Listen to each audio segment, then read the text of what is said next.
여러분 안녕하십니까? C채널 리포트 플러스 첫 소식입니다. 여름하면 단기 선교를 떠올리는 분들이 많으실 겁니다. 6월 중순부터 많은 교회들이 해외 각지로 선교팀을 파송하는데요. 최근에는 정부에서도 안전을 특별히 당부하고 있을 정도로 주의가 요구되고 있습니다. 앵커 리포트입니다. 길지 않은 시간이지만 선교지를 경험하고 선교의 꿈과 비전을 키울 수 있는 단기 선교.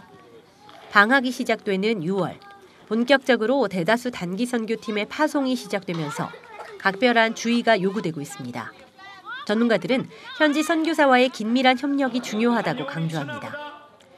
현지 상황을 잘 아는 선교사의 안내와 조언을 꼭 따르며 무리한 일정은 지양하고 위협이 될 수 있는 행동을 자제할 것을 제안했습니다. 선교사와 대사관 등 연락처를 모아놓은 비상 연락망 제작도 필수입니다. 중국과 아프가니스탄, 필리핀 민다나오 등 종교 활동을 강하게 규제하거나 위험도가 높은 지역은 더욱 각별한 주의가 필요합니다. 대사관과 위기관리재단 등 홈페이지를 통해 사전에 위험 지역을 반드시 체크하고 선교사와 선교라는 단어를 사용하는 것조차도 위험 요소로 작용될 수 있다는 점도 기억해야 합니다. 이 밖에도 최대한 적은 인원이 함께 움직이고 사전에 위기 상황 대처 훈련을 반드시 해야 합니다. 이와 함께 미디어 선교 전문가들은 사역의 모습을 담은 사진과 동영상 등 미디어 자료를 최대한 남기고 다음 선교팀이 더 나은 준비를 할 수 있도록 현지 선교사에게 전달하고 공유하는 작업을 반드시 거치기를 조언합니다. 오늘 이 사료가 없으면 매번 새로운 사역을 준비해야 되고 더 나은 발전된 사역이 준비되지 않아요. 저는 미디어적인 측면에서 그런 사진이라든지 사역 동영상이라든지 이런 것을 반드시 남겨주시고 그것을 잘 준비한 다음에 반드시 그걸 다시 현지에 계신 선교사님께 피드백을 드릴 수 있도록. 전문가들은 무엇보다 파송 전부터 사역 이후까지 기도를 쉬지 않아야 하며 선교의 의미와 하나님의 역사를 깊이 깨닫고 공유하는 시간이 돼야 한다고 조언했습니다. C채널 뉴스 김효정입니다. 한국대학생선교회가 한국기독교총연합회에 탈퇴서를 제출했다고 지난 19일 밝혔습니다. 한국대학생선교회는 한기총 설립에 직간접적으로 참여한 바 없다며 최근 전광훈 한기총 대표 회장의 발언에 동의하기 힘들다고 판단해 탈퇴를 결정했다고 밝혔습니다. 또 CCC 설립자인 김중곤 목사가 한기총 설립을 주도했다고 주장하고 있는 한기총의 의견은 사실과 다르다며 더 이상 김 목사를 홍보수단으로 이용하지 말아달라고 말했습니다. 한국교회 봉사단이 북한 영유아 영양 지원 캠페인을 펼칩니다. 한국교회 봉사단은 올해 북한의 식량 사정이 최근 10년 사이 최악이라며 2030년까지 기아 문제 해결을 달성하고자 하는 UN 세계 식량 계획과 협력해 북한 영유아 지원에 나서기로 했다고 밝혔습니다. 캠페인은 6월 18일부터 10월 17일까지 진행되며 ARS나 사단법인 한국기독교 사회복지협의회 계좌를 통해 후원금을 접수합니다.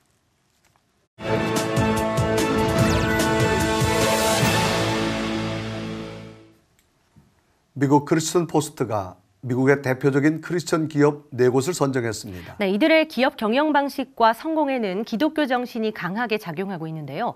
최근 이들 기업 중 하나인 미국의 유명 패스트푸드 체인점 칙필레가 어려움을 당하고 있다고 합니다. 어떤 내용인지 관련 소식 미국 주성철 목사 전화 연결해서 알아보겠습니다. 네, 목사님.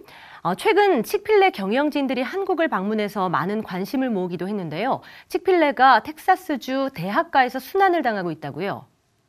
예, 그렇습니다. 칙필레가 동성애 이슈로 많은 순환을 겪고 있는 것만은 사실입니다.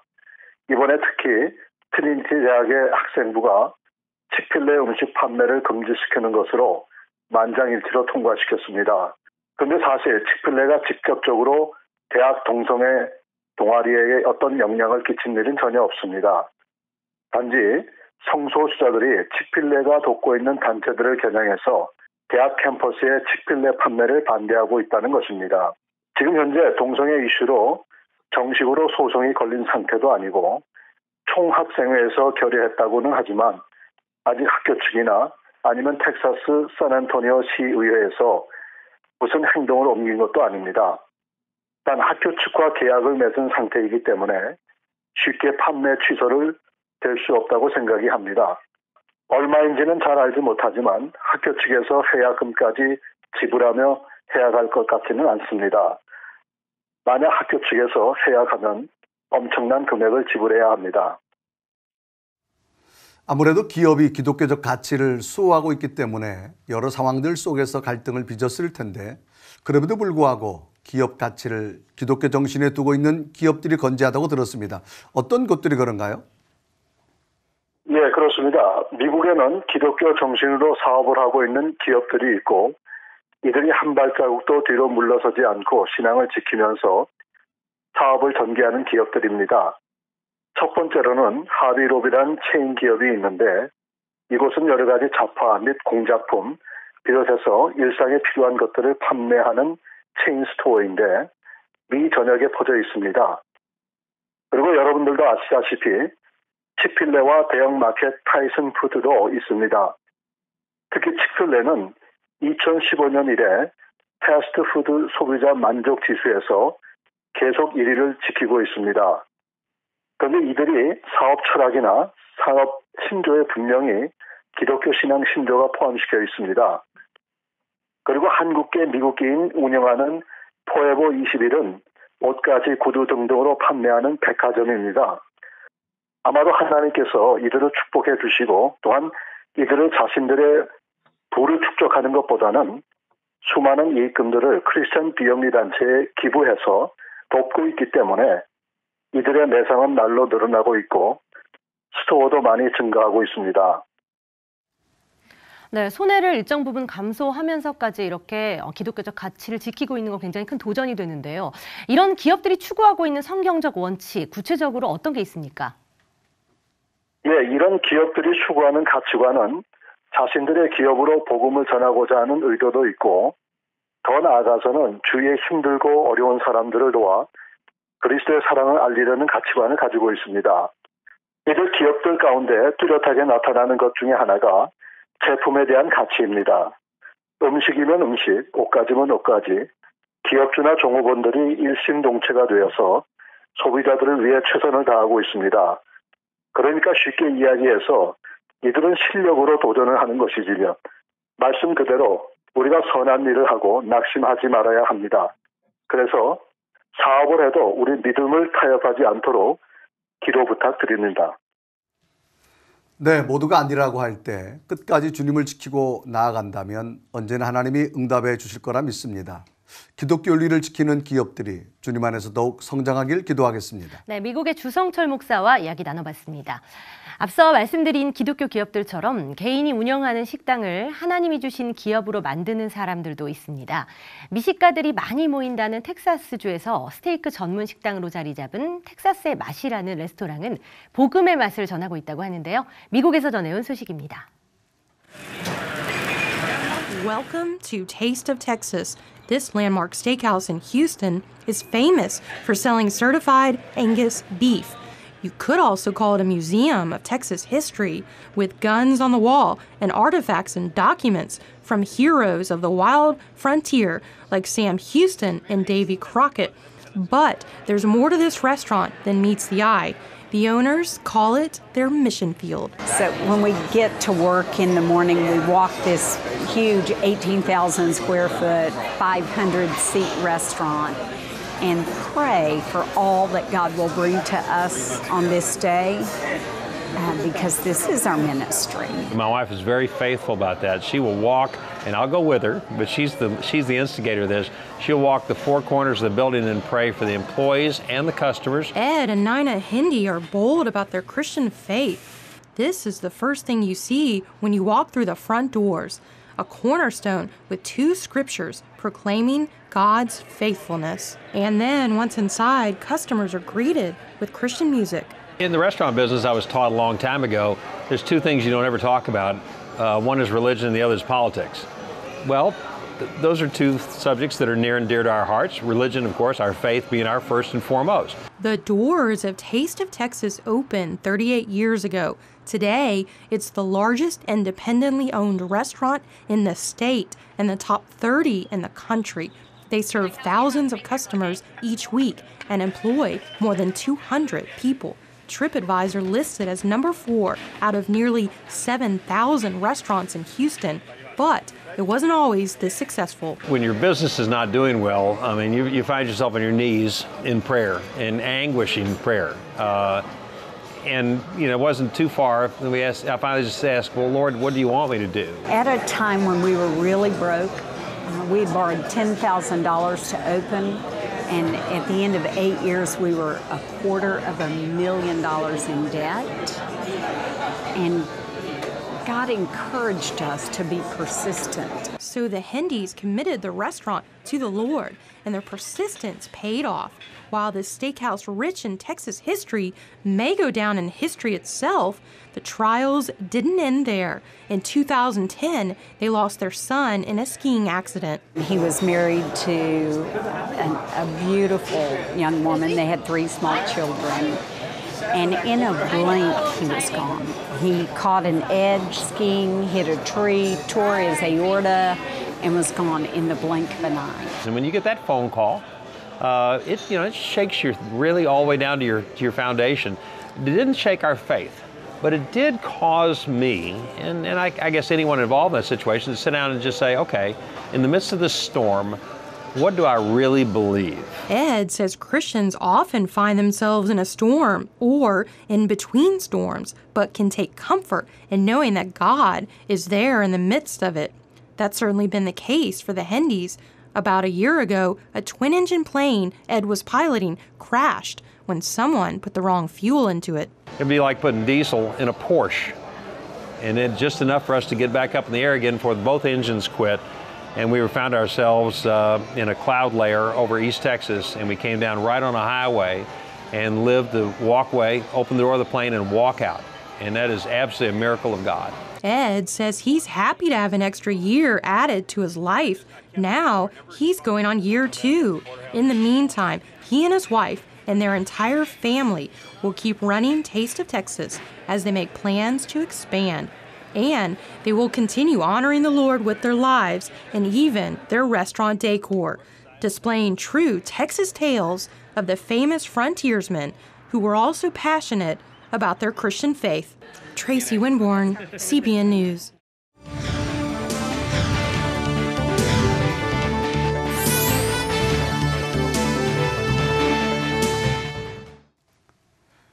최근 교계를 둘러싼 정치 문제가 이슈로 떠오른 가운데 교계 원로들까지 진화에 나서고 있습니다. 네, 관련 내용 취재 기자와 함께 자세히 알아보겠습니다. 조홍현 기자 나왔습니다. 안녕하세요. 안녕하십니까? 네, 조 기자, 최근 한국기독교총연합회 전광훈 대표회장이 정부를 규탄하는 발언을 내놨습니다. 사회적으로도 그렇고요. 특별히 교계 내부에서도 논란이 적지 않은 것 같은데 상황 설명 좀 부탁드립니다. 네, 지난 6월 5일 전광훈 목사가 한국기독교총연합회 시국선언문이라는 제목의 문서를 발표하면서 논란이 시작됐습니다. 네, 전광훈 목사는 시국선언문에서 대한민국의 문재인 정권으로 인해 종북화, 공산화 되면서 지구촌에서 사라질지도 모르는 위기를 맞이했다고 말을 했는데요. 네. 또 문재인 정권은 북한의 주체 사상으로 청와대를 차지하고 검찰과 경찰, 국정원 등의 주요 국가기관과 언론 등을 점령했다고 덧붙였습니다. 네네. 그리고 한기총은 문재인 대통령이 하야할 때까지 청와대 앞에서 1인 릴레이 단식 기도회를 진행하겠다고 밝혔는데요. 전광훈 목사와 지지자들은 현재 돌아가면서 단식을 하고 있는 상황이고 기도회를 진행하면서 정부를 압박하고 있는 상황입니다. 네.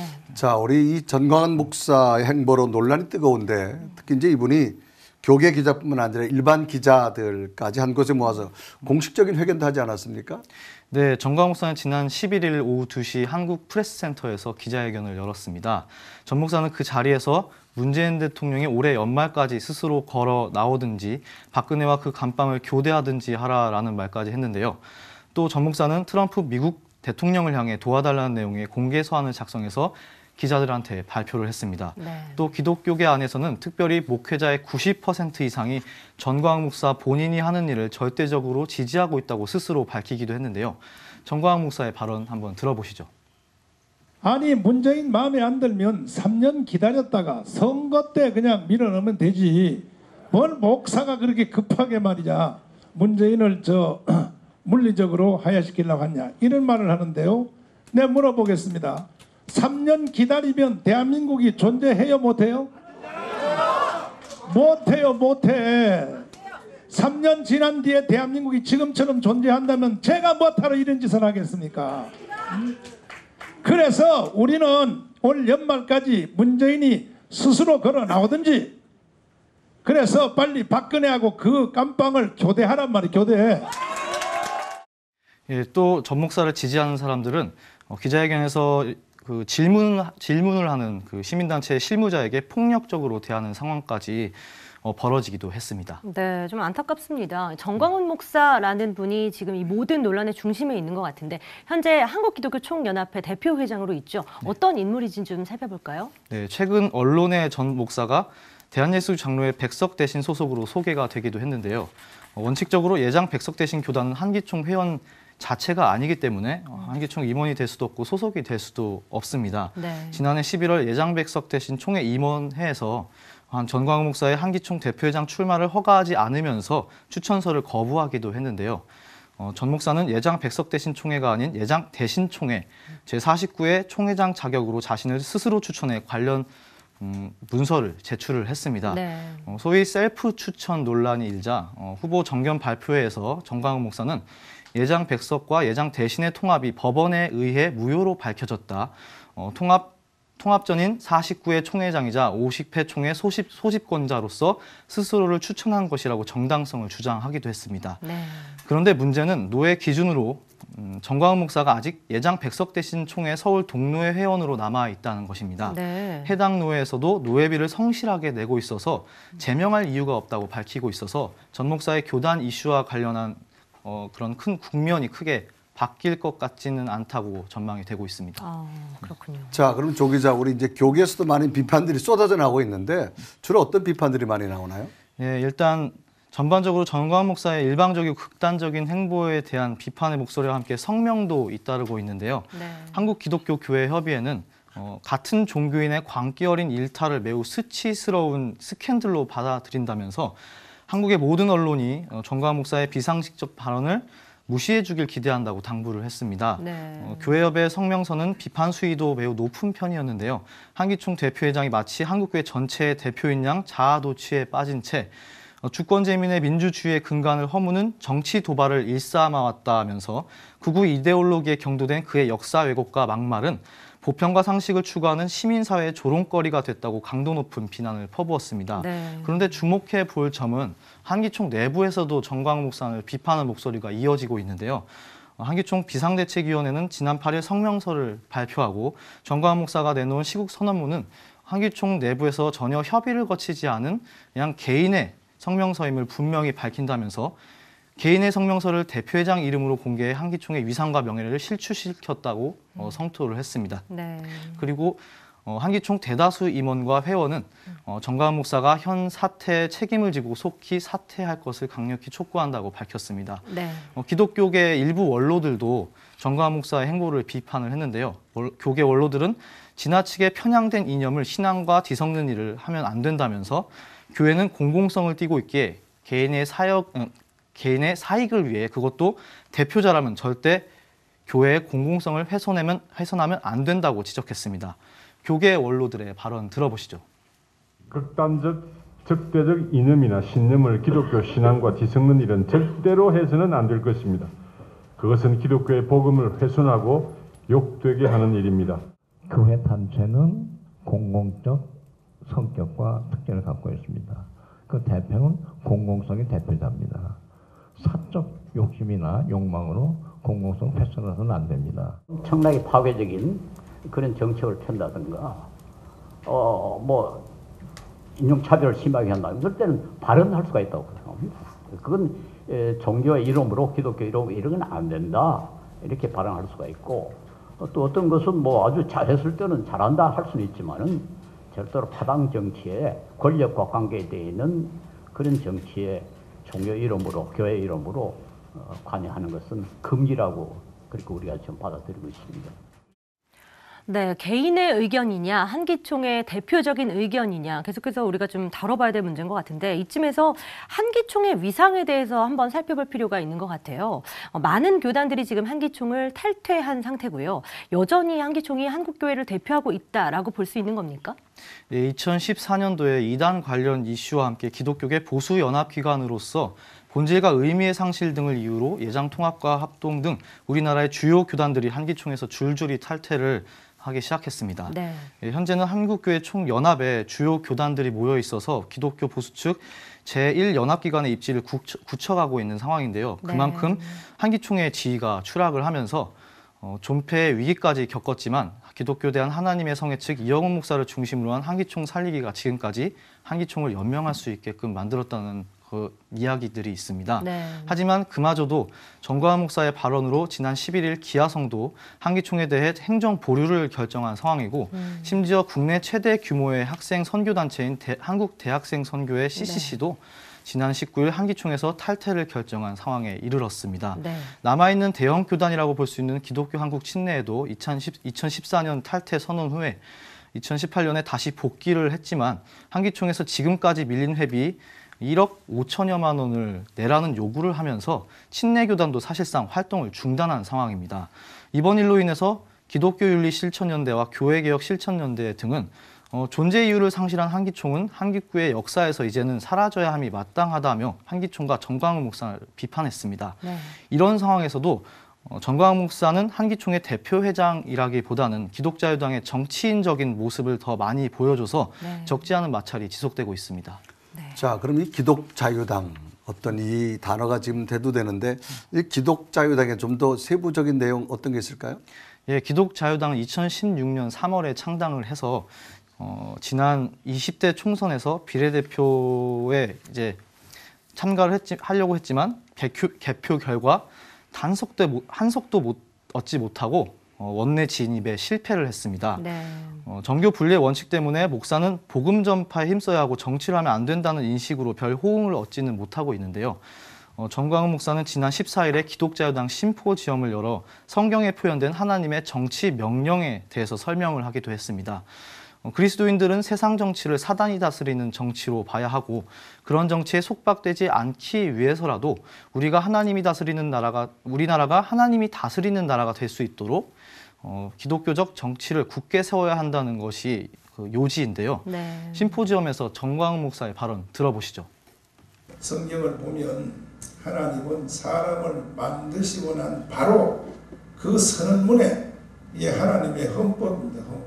대선언문에 생육하고 번성하여 땅에 충만하라 땅을 뭐하라요? 다스리라. 이게 바로 정치명령입니다. 정치명령. 성경 전체가 다 정치로 되어 있습니다. 그런데 한국 목사님들이 성경을 잘 못 가르쳐가지고 마치 기독교인들이 정치하면 타락하는 것처럼 이거 바로 사탄의 전략에 빠져들어가는 정신 나갔어요. 정치를 세상과 사탄에게 다 내어주면 여러분 자신이 사탄 속에 들어간다는 걸 알아야 돼요. 네, 교회와 정치의 관계도 의견이 좀 분분한 상태네요. 우리나라 헌법에서는 정교분리의 원칙을 좀 강조하고 있는 상황인 것 같은데 그리스도인으로서 어떻게 좀 바라봐야 될까요? 한쪽 이야기만 들어서는 안 될 것 같기도 하고요. 예, 교회가 어느 특정 정파의 편을 들게 되면 복음 전파를 본래 사명으로 하는 교회가 그 사명에 충실하지 못하는 결과를 낳을 수 있다고 생각하는 교인들이 많을 거라고 예상을 합니다. 네. 그렇지만 교회는 속세를 떠나 외딴 곳에 은둔하는 조직이 아니고 예수님의 명령을 따라 세상 속으로 들어가야 한다고 말씀을 하셨듯이 국가 권력이 바르게 세워지고 행사될 수 있도록 교회는 계속해서 기도하고 조력하면서 힘쓸 필요가 있습니다. 네. 또 성경에서 다윗이 이스라엘 국가의 왕이 되고 나라를 통치해가는 과정 역시 다윗의 신앙적 여정이기도 했지만 정치적인 여정이기도 하다는 것을 알 수가 있고요. 네네. 그리고 우리나라 근현대사에서 독립운동과 민주화운동의 주축이 됐던 것도 바로 교회였습니다. 그래서 교계 전문가들은 무조건 교회가 침묵하라고 하는 것은 왜곡된 정교분리의 논리라고 지적하고 교회가 사회와 정치의 소금 역할을 잘 감당할 수 있도록 영적 능력을 발휘하는 것이 중요하다고 말합니다. 네. 이를 위해서 교회가 가진 본래의 가치들을 지속적으로 갈고 닦아 나가면서도 특정 종교단체와 공권력의 정책적 유착이 일어나지 않도록 주의해야 할 필요가 있음을 지적을 하고 있습니다. 이런 점을 볼 때 정광훈 목사의 이번 발언과 행보는 그 뜻은 명확했지만 목사로서 복음적 내용을 말한다기보다는 편향적인 비판과 함께 세상에 나타내야 할 예수 그리스도의 제자된 모습을 좀 망가뜨렸다는 지적을 받으면서 한국교회와 또 시민사회 앞에서 공감할 수 없는 행동을 했다고 평가를 할 수 있겠습니다. 단순히 노이즈 마케팅과 같은 수준에서 벗어나지 못했다는 것이죠. 네. 자, 그럼 이 조 기자, 한 목사님의 이슈가 사회적으로 큰 일이 제기된 것은 어떤 상황적인 원인이 어디서부터 찾아볼 수 있을까요? 네, 정광훈 목사의 이번 행보는 어찌 보면 지극히 주관적이고 개인적인 감정만을 앞세운 것으로 많은 언론을 통해 비춰지고 있습니다. 네. 하지만 현 정부의 정책에 대해서 의문을 갖는 국민들이 정광훈 목사 말고도 점차 늘어나고 있는 것이 현실이고 문재인 대통령에 대한 국민 지지율도 상당히 떨어지고 있는 것도 사실입니다. 네. 대북 정책에 있어서도 대한민국 정부의 명확한 방향성을 전혀 보여주지 못하고 오히려 북한 김정은 위원장에게 휘둘리고 있는 것만 같은 모습들이 국민의 신뢰를 잃게 하고 있는 요인 중 하나라고 보고 있는데요. 이런 모습을 비판하는 아주 극단적인 예가 바로 정광훈 목사라고 생각해 볼 수 있겠습니다. 네. 문재인 정부는 이번 사건을 그냥 옳지 않다고만 생각할 것이 아니라 왜 이런 인물이 나오게 됐는가를 스스로 반성해봐야 하지 않을까도 평가해 볼 수 있겠습니다. 네, 뭐 비슷한 이야기의 일종인데요. 얼마 전에 국가조찬 기도회가 있었습니다. 네. 그런데 대통령이 참석을 하지 않은 것에 대해서 지금 그 이유가 무엇이냐 굉장히 이야기들이 많아요. 이런 정광훈 목사의 행보가 과연 이 대통령 불참에 영향을 미쳤던 요인으로 될 수 있을까? 이 부분에 대해서 좀 짚어봐야 될 것 같은데 어떻습니까? 네, 지난 17일 국가조찬기도회에 문재인 대통령이 불참을 하고 이낙연 국무총리가 대신 참석을 해서 많은 이들에게 아쉬움을 남겼습니다. 원인은 전날 오후 유럽에서 귀국해 문재인 대통령이 건강이 좋지 않아 월차를 내면서 지난 17일에 모든 일정을 취소했다는 것이 표면적인 이유인데요. 네. 사실 국가조찬기도회에 대통령이 불참한 것은 전례상 없었던 일입니다. 네. 노무현 박근혜 전 대통령이 탄핵 이슈로 인해서 기도회에 참석하지 못했을 때를 제외하고는 유례없는 일이었다면서 많은 비판이 일고 있습니다. 네. 이와 관련해서 최근 전광훈 목사의 행보로 인해 청와대가 한국교회의 위치를 격화시킨 것이 아니냐라는 논란이 제기되기도 했고요. 네. 하지만 다른 이유도 언급되고 있는데요. 국조찬 준비위원회가 한국교 전체를 포괄할 수 있는 기관인지 의문을 제시하는 시각도 일부 있습니다. 그리고 비용 문제 등으로 인해 극히 일부분의 교회에 지나치게 편중되고 참여자도 한국교회 전체를 포함하지 않고 있다는 지적도 이어지고 있습니다. 네. 이번 국조찬에 참석하지 않은 대통령에게는 아쉬움과 안타까움이 좀 있지만 교회 스스로도 품격과 지위를 향상시켜야 하는 것도 우선시 되어야 할 필요성도 보입니다. 자, 이런 일로 인해서 어떤 사회와 교회와의 갈등, 또 기독교 안에서 또 하나의 갈등이 생긴 것으로 보이는데요. 한국교회 하나 되는 것, 어떻게 갈 길이 멀어 보이나요? 예, 한국교회가 이 분단된 한반도 안에서 정치적 이데올로기 안에 너무 많은 영향을 받아왔습니다. 그래서 교회 안에서도 색깔의 다름만 논하고 있는 상황을 만든 것이 아닌가 좀 생각을 해봐야 될 것 같은데요. 네. 이런 가운데 가장 중요한 예수 그리스도를 잊어가는 모습을 교회가 절대로 보여서는 안 될 것입니다. 네. 예, 교회는 서로가 다른 다양한 모습을 가지고 있을지라도 예수 그리스도 안에서 하나가 돼서 국가가 퇴보하지 않고 한 발짝씩 나아가는 것에 힘을 모아야 할 것이고요. 비판과 정죄보다는 진심으로 하는 기도와 함께 예수님의 가르침을 따라 세상과 함께하는 교회가 될 수 있기를 지금 많은 성도들이 소망하고 있습니다. 네, 교회의 본질적 가치를 지키기 위해 함께 기도해야 되겠다는 생각이 드네요. 오늘 말씀 감사합니다. 조 기자 수고했습니다.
기독교에 대한 성결교회가 113년차 총회에서 유정호 총회장을 선출했습니다. 네, 지난 총회가 5월에 있었는데요. 이제 임기를 시작한 지 한 달도 안 되신 우리 유정호 총회장님 스튜디오에 모시고 관련 내용 자세하게 나눌게요. 총회장님 안녕하세요. 안녕하세요.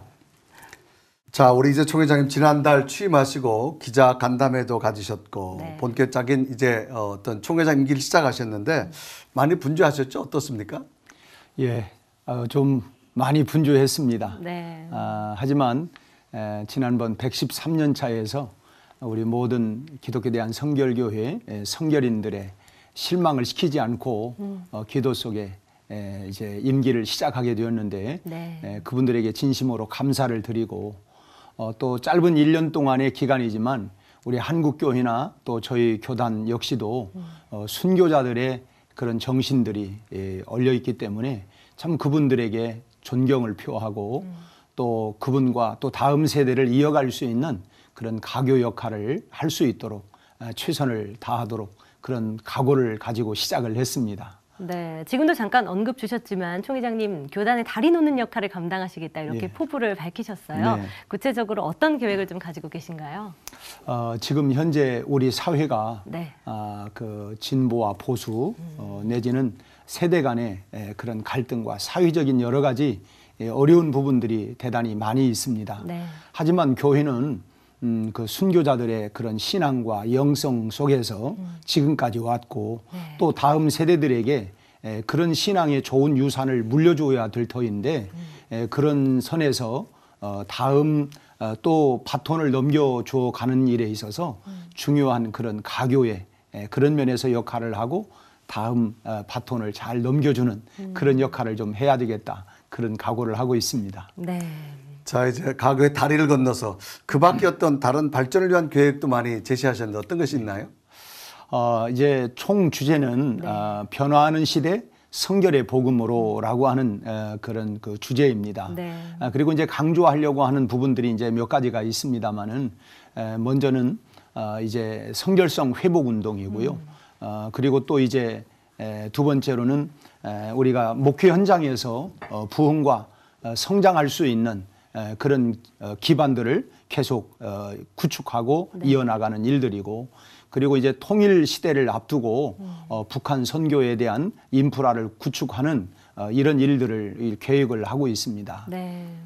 먼저는 이제 우리가 전국 목회자 성결 컨퍼런스를 통해서 네. 우리 그 교단의 정체성을 다시 한번 주입하고 또 확인하고 또 우리 성결교회는 본래는 굉장히 성령운동을 많이 일으켰던 곳입니다. 그렇죠. 그래서 전국 목회자들이 함께 모여서 뜨겁게 기도하고 찬송하고 다시금 순초시대의 복음 정신을 가지고 그렇게 하고 또 여러 가지 다양한 목회 그런 이노베이션을 통해서 네. 이제 다양한 세대의 다양한 목회 접근을 할 수 있는 그런 프로그램을 준비하고 있습니다. 네. 그리고 또 작은 교회 목회 코칭을 위해서 당장 다음 주에 우리가 한 40명의 목회 코칭을 훈련을 해서 네네. 적어도 100여 교회 교회 효과적으로 눈에 보이는 이런 성장과 또 부흥을 위한 이런 일을 위해서 준비를 하고 있고요. 또 이제 북한 선교를 위해서도 네. 사실은 우리 북한에 82개 교회가 과거에 있었습니다. 네. 그렇지만은 지금 우리가 자유롭게 왕래할 수 있는 그런 상황도 아니고 그렇지만 지금 탈북민들을 위한 그런 교회를 세워서 이런 중심으로 해서 앞으로의 그런 이어져 나갈 수 있도록 네. 그런 그 목회자들을 세우고 또 탈북민 교회를 세워서 그런 그 인프라를 구축해 나가는 이런 일들을 구체적으로 계획을 하고 있습니다. 네, 굉장히 범위도 넓고요. 이번 임기 굉장히 바쁘실 것 같다는 생각이 듭니다. 저희도 함께 응원해야 될 것 같은데요. 성결교단 역사를 좀 살펴볼게요, 총회장님. 한국교회 전체적인 역사 중 궤를 같이 하고 있다 이렇게 표현해도 과언이 아닐 것 같은데 어떻습니까? 저희 교단은 1907년도에 네. 김상준, 정빈 두 분과 카우만 길보른 동양 선교회 소속의 이분들과 함께 종로 염곡에서 조선 동양 선교회 그 복음 전도관이라고 하는 것으로 시작이 되었습니다. 네. 그렇게 시작이 되었지만 정말 순수한 그 복음 전도의 열정을 가지고 시작이 되었었죠. 네. 그러면서 1911년도 지금 서울신학대학교의 전신이라고 할 수 있는 경성 성서학원이 출발이 되어졌습니다. 네. 그리고 1943년도니까 일제 강점 시대였는데 우리가 선조들로부터 물려받은 중요한 유산 중에 하나가 중생, 성결, 신유, 재림이라고 하는 사중복음이에요. 네. 그런데 그 가운데에 재림이라고 하는 것은 일본 국채와 위배된다 해가지고 강제 교회가 폐쇄를 당했습니다. 그리고 이제 해방 후에 다시 교회가 재조직이 되어져서 네. 시작이 되었고 지난 2007년도는 100주년을 맞이해서 대대적인 큰 행사가 이루어졌고요. 네.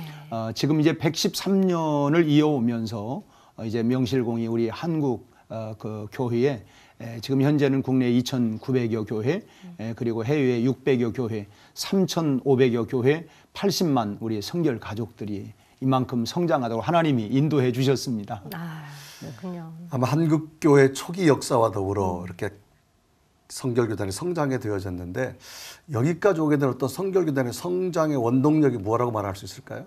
뭐 두말할 것 없이 순초 시대에 우리 그 복음 전도에 네. 그 열정을 가졌던 우리 믿음의 선배들이었고 또 그분들이 중생성결 신유재림이라고 하는 그 중심 사상을 가지고 오늘까지 113년을 이어오게 되어졌습니다. 네. 참 그 가운데 우리 또 교회가 이제 그 문중경 전도사님 하면은 모두가 다 할 수 있는 그렇죠. 그런 분인데 네. 한국 교회에 정말 내노라 할 수 있는 이를테면 이만신 목사님이나 또 김중곤 목사님이나 네. 정태기 박사님이나 네. 뭐 이분들이 다 그분들에 의해서 전도를 받았던 분들이고 네. 또 이제 가까운 그 충청 지역의 병천이나 강경 또 저 호남 쪽에 두함교회 또 이제 증도에 바로 우리 문중경 전도사님을 비롯한 우리 교단에 172명의 순교자들이 있습니다. 네. 그분들의 순교의 영성이 오늘 우리 성결교회에 이런 그 전도의 영성, 부흥의 영성, 정말 순수한 그런 영성으로 오늘까지 우리 성결교회가 발전해 왔다. 그것이 주 동력이었다. 이렇게 생각을 하고 있습니다. 네, 정말 기성교단 목회자분들을 만나거나 교단 행사를 가보면요, 이 사중복음을 정말 많이 사랑하고 계시다라는 네. 걸 저도 좀 느끼는데요.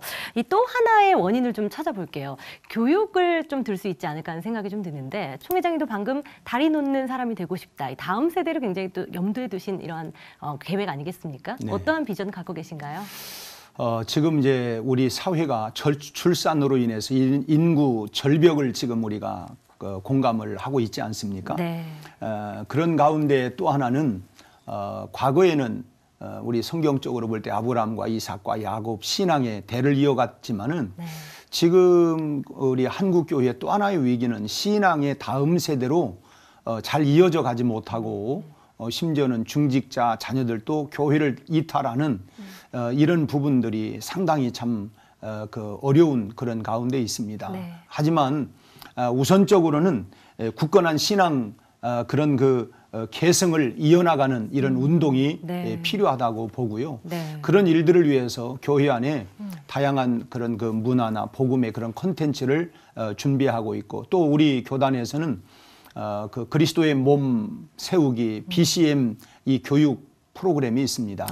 지금 이 부분들이 좀 잘 진행해져 오고 있고요. 네. 앞으로 계속해서 이것을 더 잘 계승 발전해서 신앙의 다음 세대들에게 이 복음의 유산을 잘 물려줄 수 있는 또 이런 일들을 위해서 뭐 목회자의 수준을 넘어갈 수 없기 때문에 네. 그래서 목회자 세미나를 비롯해서 또 성결교사 그런 그 세미나 네. 이런 다양한 프로그램을 통해서 다음 세대를 위한 이런 그 교육 프로그램을 준비하고 있습니다. 네. 자, 이제 새로운 어떤 꿈과 비전을 가지고 어떤 성결교단의 새로운 변화를 일으키시는 그 꿈의 포부가 크신데 네. 어떤 교단과 교회 내부 성장도 중요하지만 네. 지금 사회는 교회 밖의 문제들이 굉장히 사회적 이슈로 많이 되어져 있는데 과연 우리 성결교단이 사회적 문제를 대응 능력을 어떻게 할 건가? 또 우리 총회장님은 앞으로 한국교회가 중점적으로 어떤 부분으로 되어야 될 건가? 어떻게 생각하십니까? 우리 교단은 사실은 그 개인 구원에 관한 부분들을 많이 강조를 했습니다. 네. 하지만 우리가 교회가 이 사회에 또 기반을 두고 있기 때문에 최근에 지금 가장 우려하고 있는 부분은 동성애 부분을 비롯해서 네. 반기독교적인 문화가 계속해서 확산되어 가고 있는데 물론 이제 지금 요 부분에 있어서 성차별, 종교 차별 뭐 이런 것들이 개인의 인권이라고 하는 미명하에 지금 상당히 지금 또 그 사회적인 이슈가 되어져 가고 있고 그렇죠. 이것이 이제 우리 교계의 많은 어려움, 복음 전도의 그런 많은 그 어려움들이 예상이 되고 있습니다. 네. 이것은 우리 개교회나 또 우리 교단만이 아니라 우리 한교총을 비롯해서 또 우리가 함께 연합하고 있는 우리 한성년 네. 이런 그 초교파적으로 소위 말하면 함께 연합을 해서 이런 독소조항들에 관한 부분들은 우리가 철저히 이것을 대응해 나가야 된다고 네. 생각을 하고 있습니다. 아무튼 그 복음 전파에 그 제약이 되는 이런 부분들은 우리 한국교회가 연합해서 이 부분들을 잘 지혜롭게 대처해 나가야 되겠다고 그렇게 생각을 하고 있습니다. 네, 또 총회장님 뭐 교단 협의회나 이런 활동도 계속해서 이어 나가실 거니까요. 주추적인 역할을 좀 감당해 주시기를 함께 응원하겠습니다. 예, 열심히 해보겠습니다. 네, 총회장님 지금 대전 백운 성결교회 네. 신부를 하고 계시죠. 이제까지 쭉 많은 다양한 말씀들을 좀 주셨는데 교회 목회 현장에도 이러한 요소들이 잘 녹아 있을 것 같다는 생각이 좀 들어요. 소개 좀 해주시죠. 저희 교회가 금년이 67년 됐습니다. 제가 네. 6대째 담임 목회를 하고 있고요. 이제 한 20여 년 제가 이 교회에서 목회를 하고 있습니다. 어쨌든 교회는 뭐 첫째도 둘째도 주님의 지상 명령을 따라서 네. 땅끝까지 복음을 전파하는 일이니까 지역 복음화를 위해서나 또 우리 한국 교회를 위해서 미력하지만 우리 교회적으로 함께 쓰임 받는 그런 교회가 되도록 또 더 나아가서는 이제 해외에도 저희 교회도 많이 선교사를 파송했고 네. 우리 교단만 해도 우리 지금 58개국에 626명의 선교사를 지금 파송하고 있습니다. 네.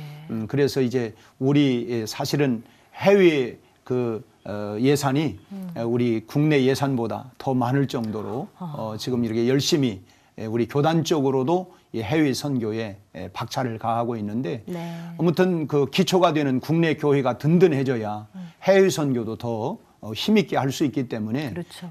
그 국내 교회 부흥과 성장을 위해서 최선을 다할 것이고 그런 일에 미력하지만 우리 교회도 최선을 다해서 동참하고 네. 그렇게 나가도록 하겠습니다. 네. 자, 이제 총 회장님 임기가 시작되면서 가장 중점적인 기도 제목이 있다면 어떤 게 있으실까요?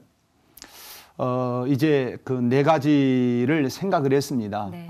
우리 선조들이 물려주었던 성결성 회복, 이 성결성 가운데 하나가 저는 이제 그 윤리와 도덕 가운데 정직성 회복이라고 생각을 합니다. 네. 그래서 나부터 정직, 나부터 성결하자. 모든 면에 그것이 또 주님이 너희가 세상에서 빛과 소금 역할을 감당하라고 했는데 그것을 우리가 정직성을 통해서 그런 그 부분들을 보여줘야 된다 이렇게 생각을 하고 있고요. 네.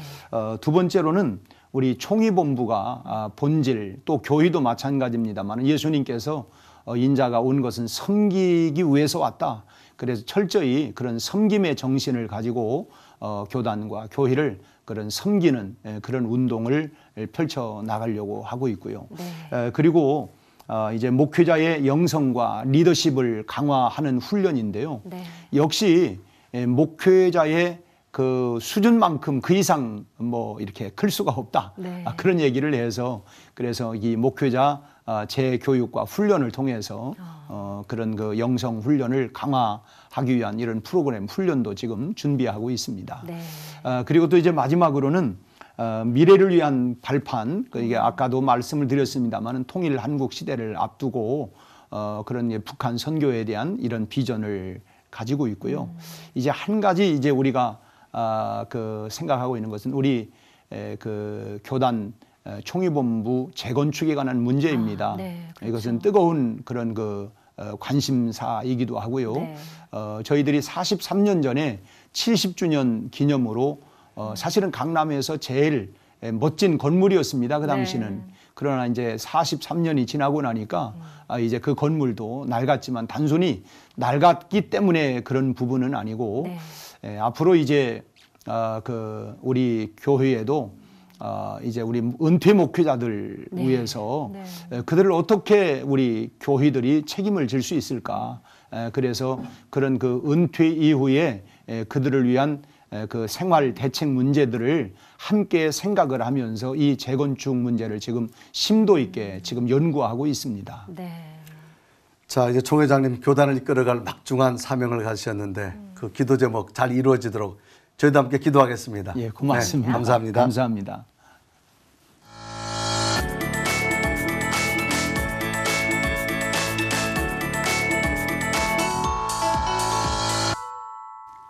다음 세대 신앙 전수 방법 중 가장 효과적인 건 성경 암송이라는 의견이 나왔습니다. 네, 가장 강력한 믿음 전수의 방법이라는데 많은 사람들이 공감하는 이유는 단순히 외우는 게 아니라 마음에 담는 일이기 때문인데요.